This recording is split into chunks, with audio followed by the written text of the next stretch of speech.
Inspirators, it's Inspiring Vanessa here and welcome back to another wonderful interview for all of you. I hope you all have been staying safe and also enjoying the content that has been coming up over this period of time. Especially it has been super fun doing these interviews, catching up with some of my older friends and also connecting with some brand new people too. So this has been really fun.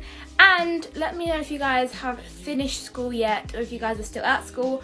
I'm still currently, or I still have to be doing and completing my online schoolwork. Am I the happiest about it?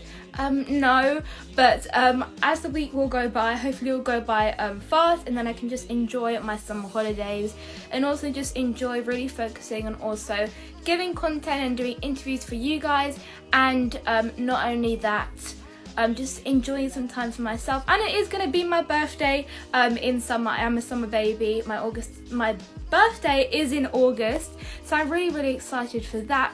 But as you guys probably seen already or have heard, today's guest on today's interview is Kojo Anim. And if you guys watch Britain's Got Talent, if you don't, I definitely recommend to start watching it. But it is obviously an awesome television show, and Kojo went on there last year and he actually he got a golden buzzer, which was amazing. And he is a comedian and he is amazing. He's one of our really good friends and we've also been to some of his events before. So I'm going to be interviewing him on the interview today to ask him about a few questions about how he actually began into comedy and what made him decide to go on to Britain's Got Talent to really push his career out there. So I am going to wait for him to tune in and then we can get straight into this interview. But otherwise, make sure to leave some questions for Kojo because we'll be doing a Q&A at the end of this interview so that we can also get some questions from you guys,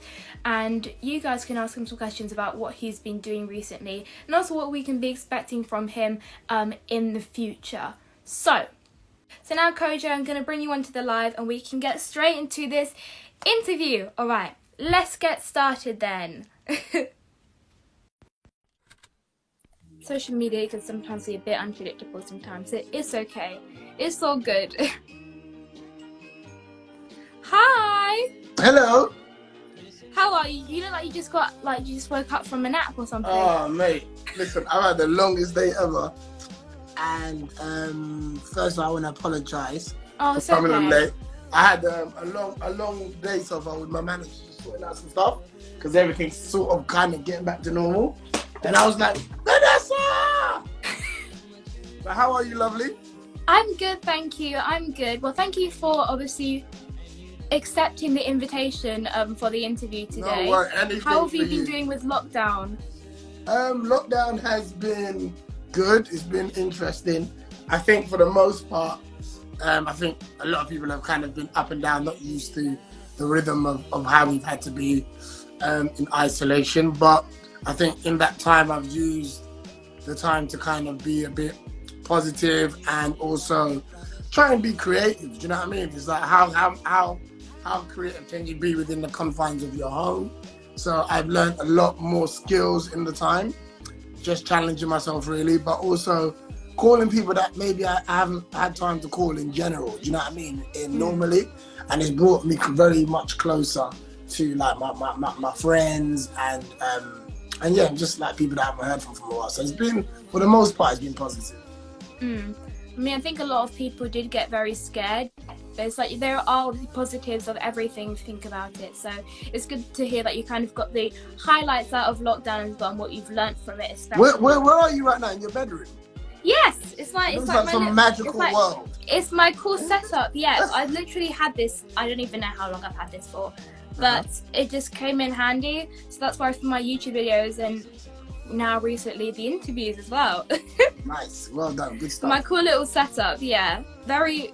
I don't know what the word improvised, but it works. So that's the most important thing. Very improvised, it works.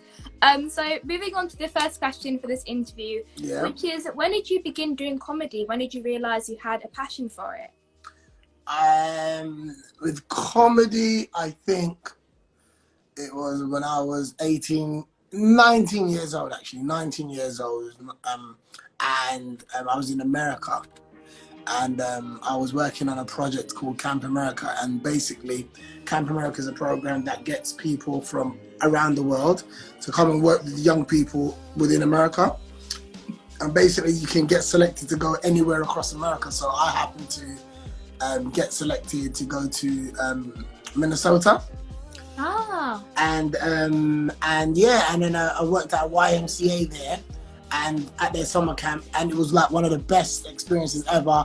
I think it was the first time that I kind of walked into kind of adulthood a little bit, you know, just being away from home for like that period of time. Was I think it was there for like 3 months, but it was fascinating because I got to see how American kids grow up and the kind of things that they're into as well.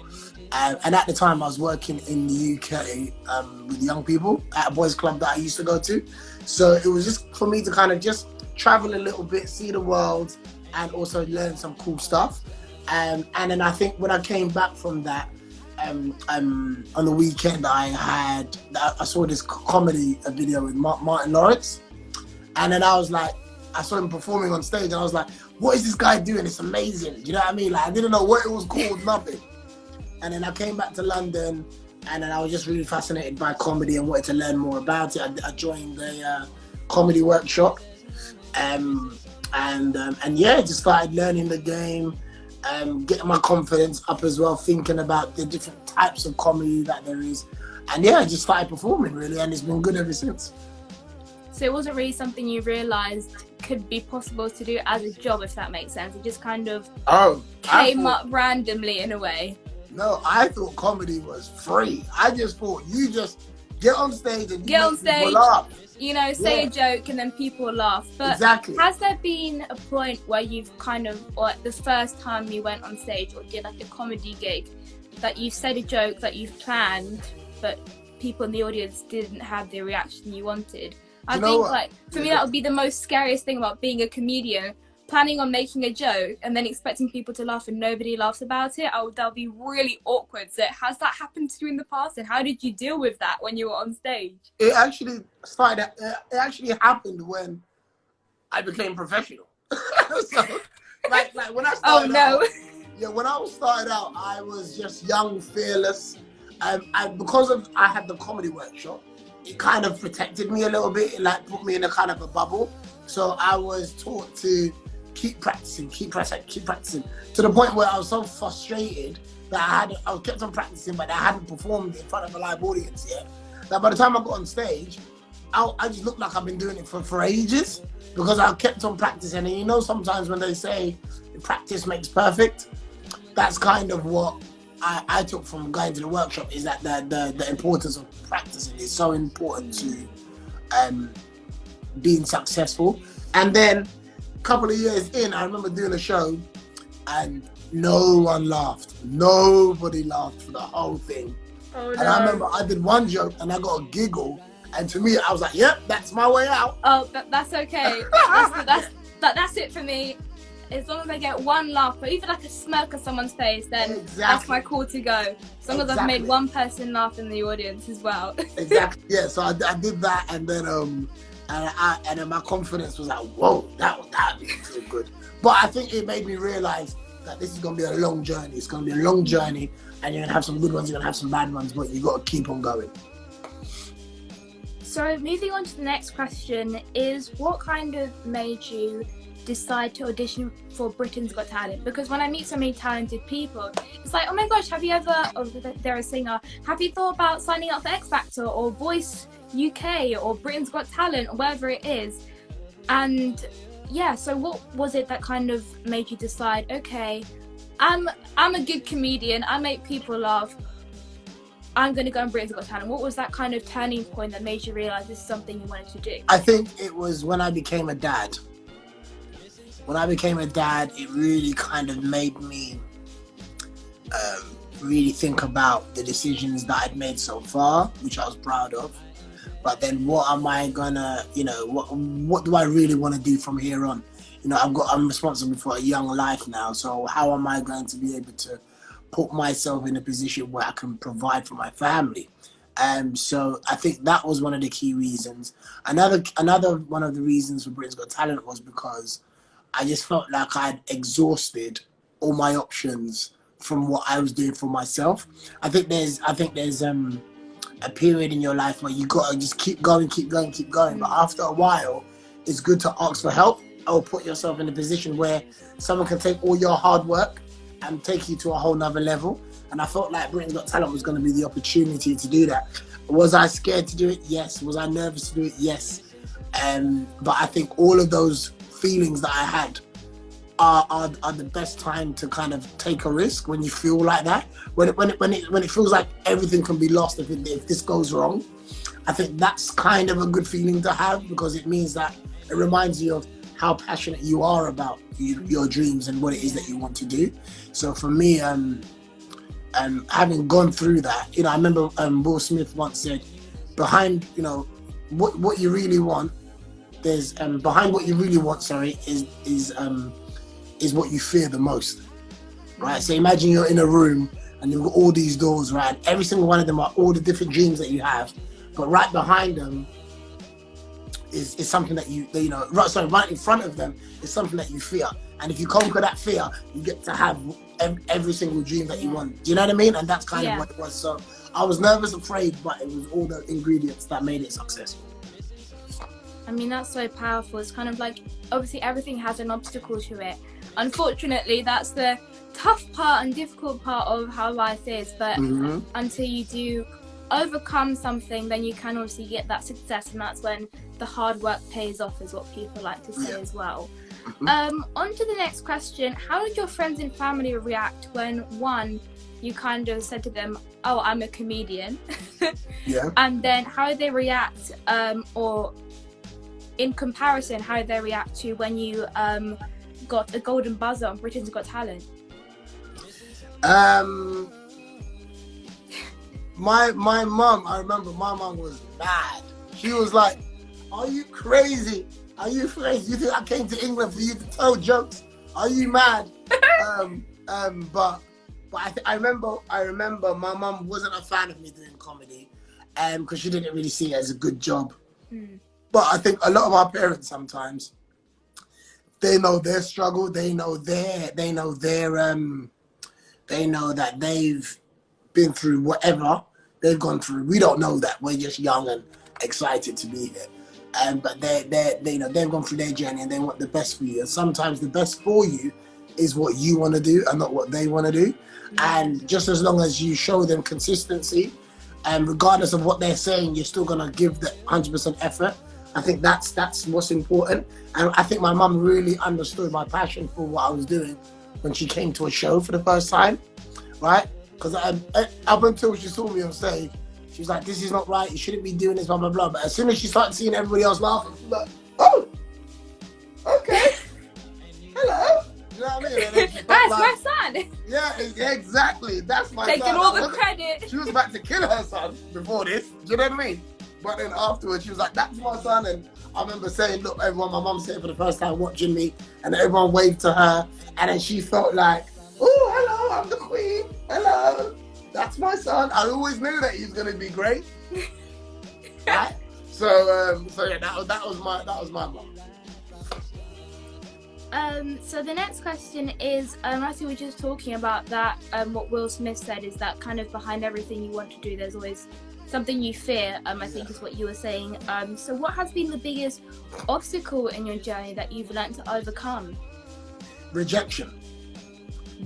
Rejection. I think that's something that everybody's going to face at some point. And I think, especially in the creative industry, you on your way up, you will hear way more no's. You're not good enough, not right now. We're not interested. You're going to hear that a lot of times. And part of that is the test to see how much you really want what it is that you're asking for. And I think when you continue to go through life, getting no, you got to look at that as, like when you go to the gym and every time you lift the weight, right, or you run the extra yard, it takes a bit of energy out of you, it takes a bit of, your breath away, but every single part of that is the process that makes you stronger, because one day you're going to get a big yes. and you want all your no's you want to kind of put all your no's together, and those are the strengths that's going to keep you in your yes. Do you see what I'm trying to say? Yeah. And I think when you get that yes, it's important that you keep that yes, you know. And I think all the rejection that you get along the journey, those are the things that keep you in your yes. So for me, rejection was something that I had to deal with, I had to understand, and then get to a place where I could actually use it to my benefit. And I've always said no doesn't mean no, it just means not now. No doesn't mean no, it just means not now, or not yet at least. Yeah, exactly. Yeah, not yet.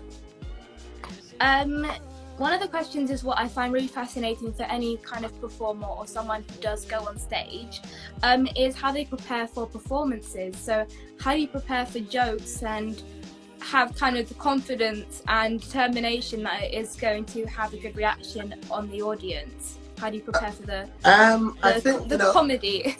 Yeah, I still get nervous sometimes when I go on stage, and some people won't see that because I hide that very well. But I think because every audience is unique to itself, you know.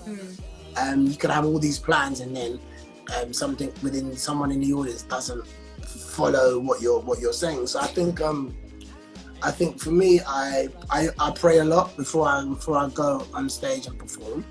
I also make sure that I'm around like positive energy and making sure that people are like, you know, have a good show and being encouraging. And I think all of those things kind of motivate me and remind me what I'm about to do and why I'm about to do it. And I think in life, if you always keep why you're doing something in your head, it kind of steers you in the right direction. I mean, I 1000% agree with you on that one. I think when I first started doing speaking, the first thing I would always say when people were like, what do you do when you feel like giving up? Is like, think of the reason why you started. That was always what I said. And I should probably start saying it a bit more often, but I still do believe in the same thing. That kind of belief hasn't changed, but it's like, what is the why? Why are you doing it? What is the purpose as to why you're doing that? And that should be, or your dream should be bigger than what you have always imagined what you could achieve. If that makes sense. Yeah, definitely. And if it's bigger and if it is going to scare you, then that means you're going to be working towards something, but that end result is going to be worthwhile, if that makes sense. Yeah. So it definitely needs to be something that is definitely gonna take your heart and soul, but afterwards it's going to really fulfill you. And I think when if you get what you want with no effort, you don't know how to respect it, you don't know how to keep it, you don't know anything. And I think you know, it's the difference between, you know, getting a takeaway, right? You haven't really seen how it's been made, and when you eat it, it tastes good, but it doesn't fill it fills your stomach, but it doesn't fill your soul. When you see mum cooking and you see all the ingredients that she's putting in there, and sometimes she's tired and she can't be bothered to cook, you appreciate what you're eating a little bit more. And that to me is like that I would equate that to like your dreams and the success. And when you get there, you remember what it took to make that opportunity possible. You know what I mean? I totally understand what you mean. And it's just like, people say that with like free things as well, and everyone's like, oh, I just want everything for free. And it's like, well, if you got everything for free, you would never appreciate it. It's like I think a discussion that was happening a while back, and it was like, why isn't university for free?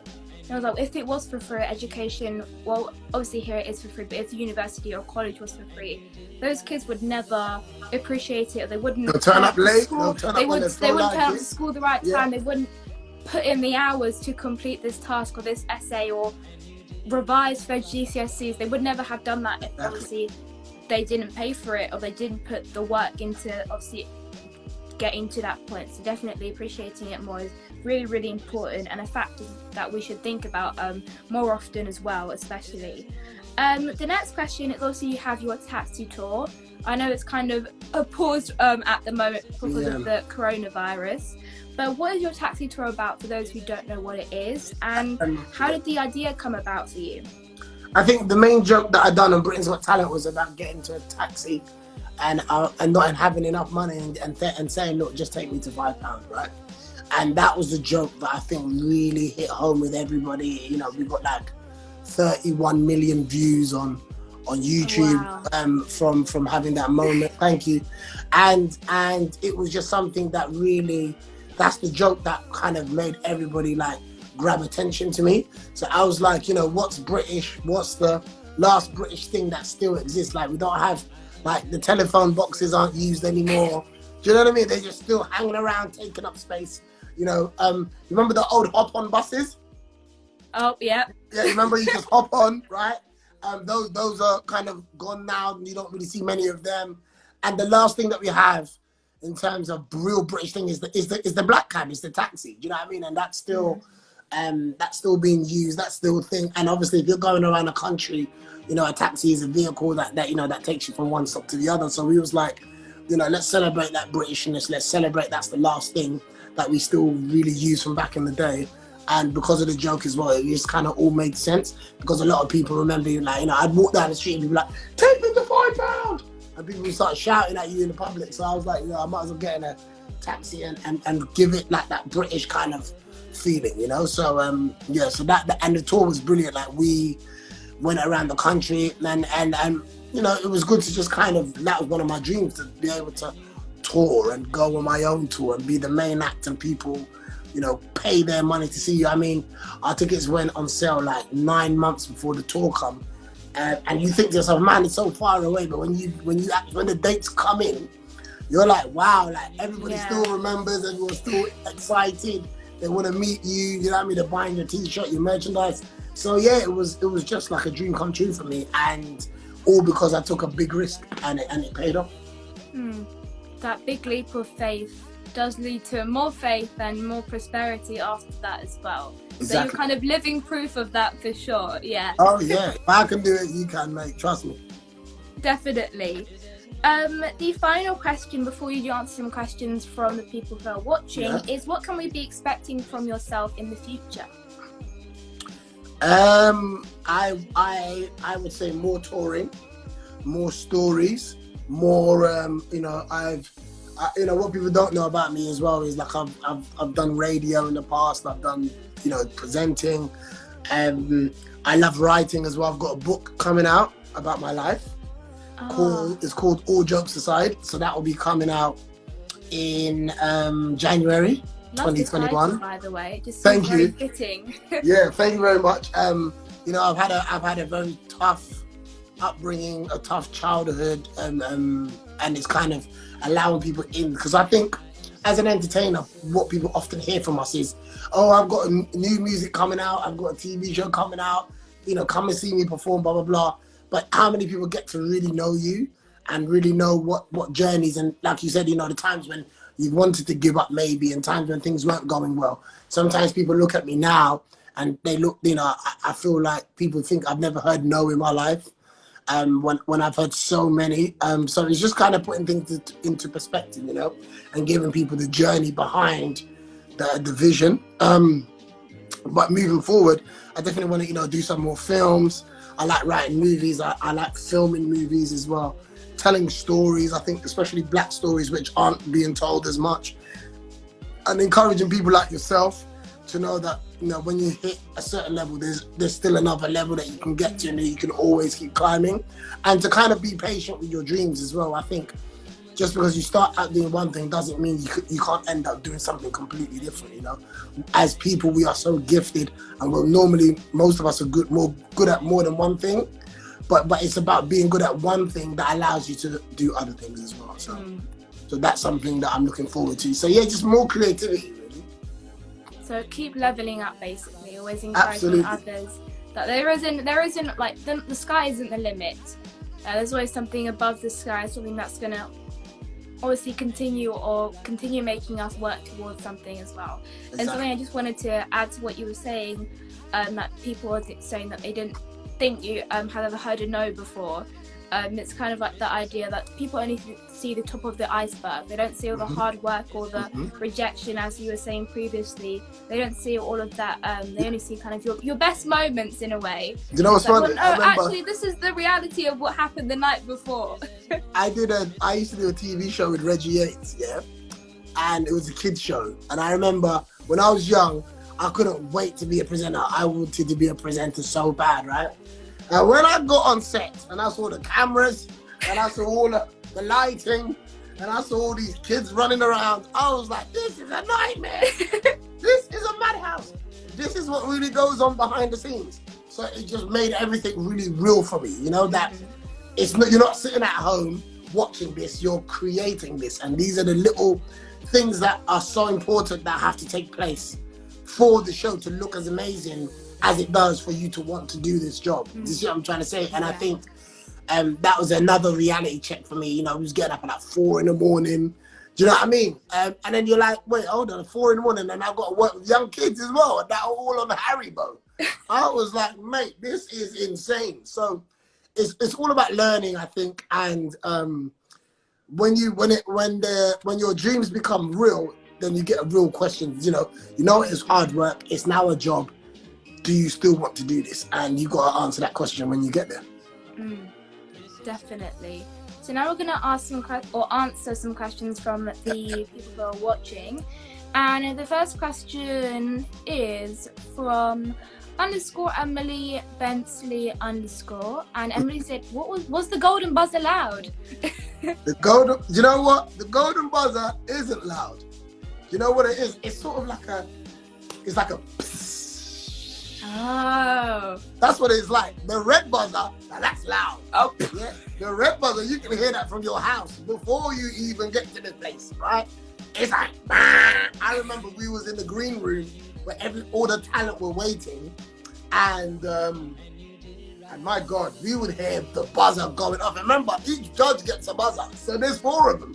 So it's not like you just hear one of them. It's like 4 maximum, just keep going. Yeah, and then there was times where I was like, I don't want to be next. I don't want to be next. Do you know what I mean? But yeah, the red buzzer, the rejection buzzer is loud. I mean, I probably still can hear it in my head, to be quite honest. But with the golden buzzer, it just sounds like heaven. It just, psst, and then glitter just comes down. Do you know what I mean? And then it's just like a big ceremony. So thank God I got the gold one and not the red one. You know what I mean?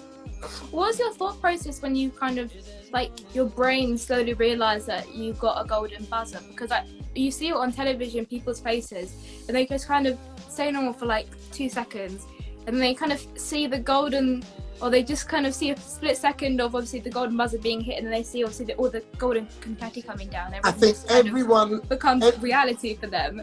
Yeah, everyone who's ever got a golden buzzer, I think we all felt like that was the last thing we was thinking of. That was the last thing we was thinking of. We were so focused on being good and what we had to do that we forgot that there was even a golden buzzer. Like, genuinely, like, you hear people talking about it when we was getting ready to go on stage, but that was the thing that was far from my mind. To be fair, I blocked Simon Cowell out. I just told myself he's not even here, and I don't really care. What just block out all the haters. Yeah, literally. I was like, I don't care what he says. You know, he don't like comedy anyway. Let me just focus on the other judges and the audience and make them laugh. And lo and behold, he pressed it. Do you know what I mean? So sometimes you've just got to remind yourself of why you're there and not get caught up in what can happen. You know, like, you just go there, do the job, and let God do the rest. I mean, that's amazing. And I think everybody was just kind of rooting for you the whole way throughout your first performance. It's kind of like, okay, this guy needs to get a golden buzzer. And then nobody, as you were saying, that nobody really does realise it if you think about it. Because everyone's so nervous about what could go wrong. And thinking about what could go right. Exactly. Kind of thing. Exactly. And that's what happens in every situation, I feel like. Everybody thinks about what's going wrong, especially in this pandemic time and around this coronavirus. Everything, what can go wrong when you don't wear a mask, when you don't social distance, when you don't meet up with more or less people in your household. It's like, well, what could actually go right? What can you take out of this pandemic to learn in the future? Because none of us have went through this. People have said like 5 years back that the world is not prepared for a worldly pandemic, and now we've gone through it and we know what to do if it ever did happen again. Yeah, exactly. I hope to God not, but if it did ever happen again, we would we would know how to deal with it, especially as well. No, definitely. Yeah. The next question is from VLs, and she said, how can you get into acting as a black young girl, please? Well done for you. I think okay, so in terms of acting, there are so many drama schools. You know, like I said to you, that I went to a comedy workshop. When you go to workshops in drama schools, etc., it gives you to discipline. It teaches you discipline. It teaches you self-awareness. And you know, you're about to go on and do a performance. What's the first thing people are going to see about you? Most actors have to deal with casting and dealing with rejection on a daily basis. So it's important to know what your strengths are. You know, what it is that people love about you. Is it your smile? Is it your energy? Is it your clothing, how you dress? All of those things. It's important to have a season where you're learning about yourself as much as possible. And I think now you can definitely go to places like Identity Drama School. Ashley Waters has the Kingdom Drama School as well, I think. And that's where, you know, specifically they look for, you know, black talent, you know. But then you still got like other drama schools that are out there as well. I think with everything that's happening in the world at the moment, you know, there's a lot of people looking for black talent. This is the time to kind of, you know, proudly be black and own our special, unique way of doing things. And yeah, man, get on Google. When I was young, there was no Google. There was none of that. You just had to figure it out, you know.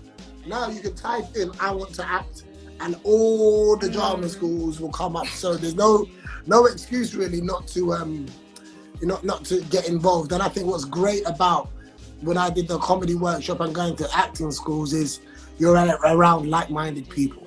Because some of us have friends that have no business in what it is that we want to do with our lives. We've got friends that want to do different things. But when you go to a drama school, everybody there's for the same reason.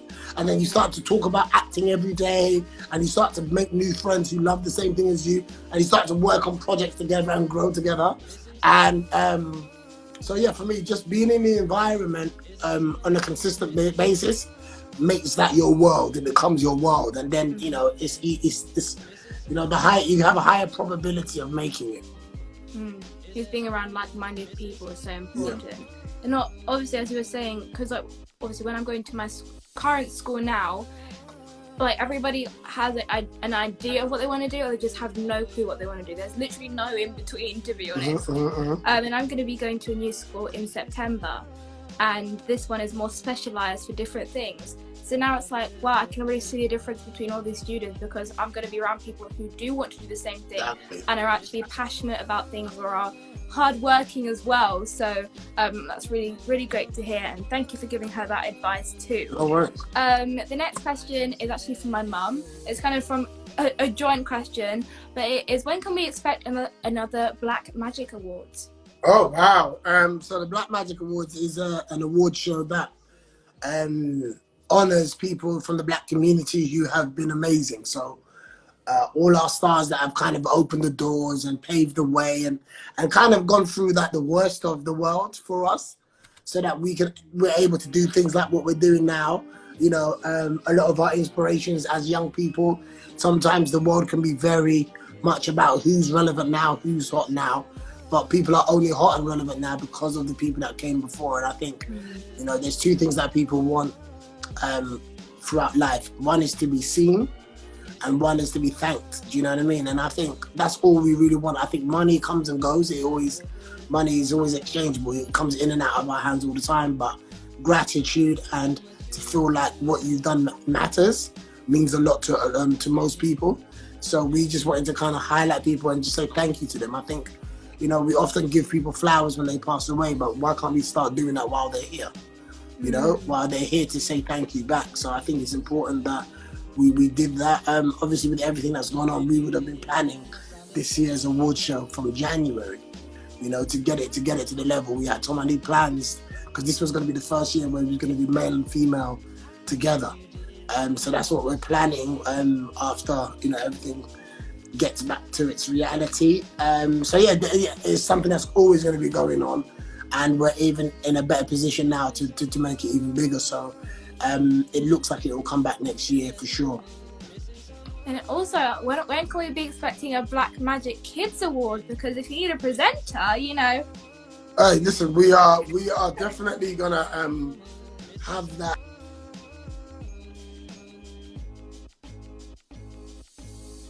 well. Sorry, somebody just rang me.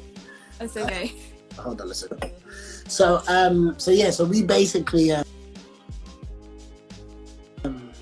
wanted to do that this year, but everything that happened, we was unable to do it. So we'll definitely be in touch. You know, I'm a big fan of yours anyway, and I really want to see you rise and be the amazing queen that I think you're going to be. And I think I love what you're doing, because you, even big old me, sometimes I see you online and I'm encouraged by people like yourself, because Thank you. You remind me of the hunger that I had at your age. You know what I mean? And I know you're going to be amazing. And we want to highlight people like yourself, because I think with everything that's going on in the world, the kids are genuinely the future. And if we keep them happy and we focus on them and what they're going through and understand them a bit more, the gap in generations becomes closer, rather than feeling like we don't understand each other because we're from different times and stuff. So yeah, there's definitely going to be more opportunities for young people, but definitely we want to do Black Magic Kids Award for sure. Well, I'm very excited to kind of hear those projects coming up soon. But yeah, when I attended the Black Magic Awards with my mum as well, it was an amazing event, and everything about it was so extraordinary. And yeah, we will definitely go again, obviously, when everything is up and running.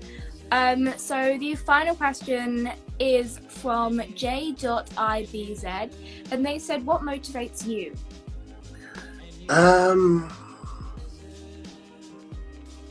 I think what motivates me is proving doubters wrong. You know, I think again, you know, we've spoken about rejection being something, but I like rejection, because rejection to me sometimes is a reminder of what I haven't done yet, and maybe something that I haven't focused on yet. And you know, I've always prided myself on, you know, if somebody says, well, how come you haven't done this and how come you haven't tried that, and if I genuinely have no answer for them, I go back and then I try and make that wrong right, you know, and I try and you know, as I was saying before about learning, using this time in isolation to learn new skills, learn new things. Like I bought a saxophone, right? I can't play it. He's just sitting there looking at me, right? But that's something that I've always just wanted to have, a hobby, something that takes me away from the comedy world and everything else. Because I think the saxophone is like my favorite musical instrument. I think it's a very sexy instrument, and that's something that I just kind of want to learn in my own quiet times, and again challenge myself and not let people limit me to what they think I'm about. So my motivation is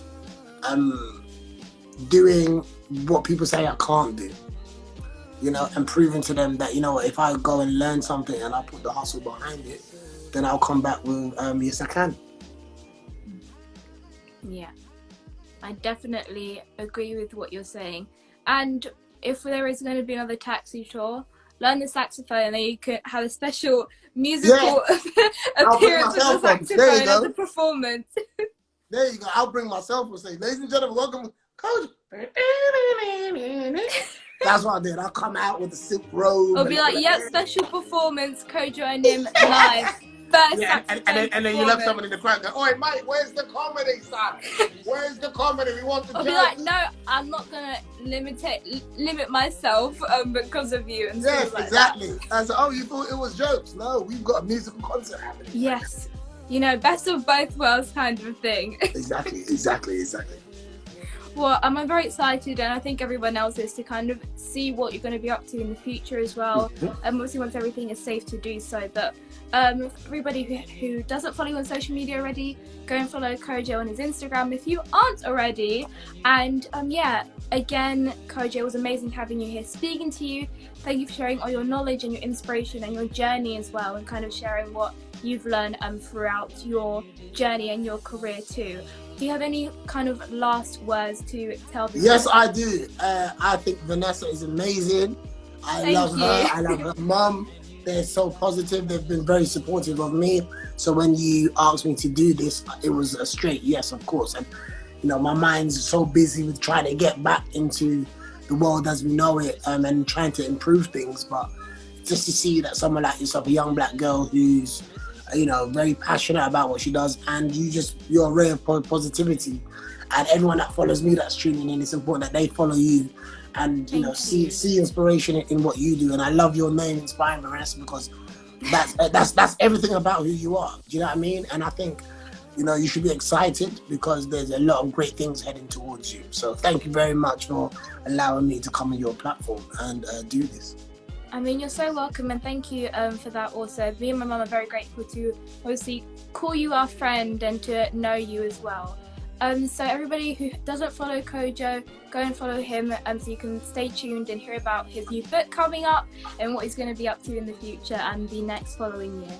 But again, Kojo, thank you so much for being my guest today. And no worries. Keep safe. All the love to the family, and stay good. Right, stay safe and stay healthy. Take care. Bye, Vanessa. All right. Thank you. Bye. Well, that is the end of this interview. Thank you all so much for tuning in today. Make sure to follow Kojo on his Instagram and to obviously stay tuned with his journey and what he's going to be doing in the future, as he is super amazing. If you guys are new to my platform, I actually do have a brand new talk show which is on Amazon Prime, and it's called the Inspiring Vanessa Show, and we currently have 3 episodes up on there. So if you do have Amazon Prime, or if you don't, you can still have a free trial for 7 days, so you can still watch the show.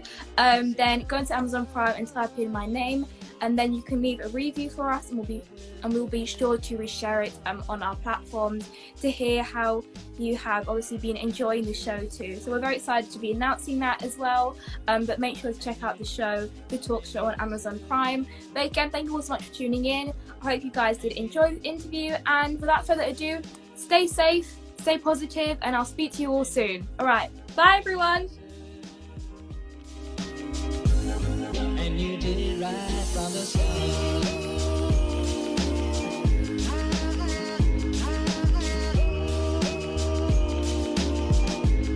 And you did it right from the start.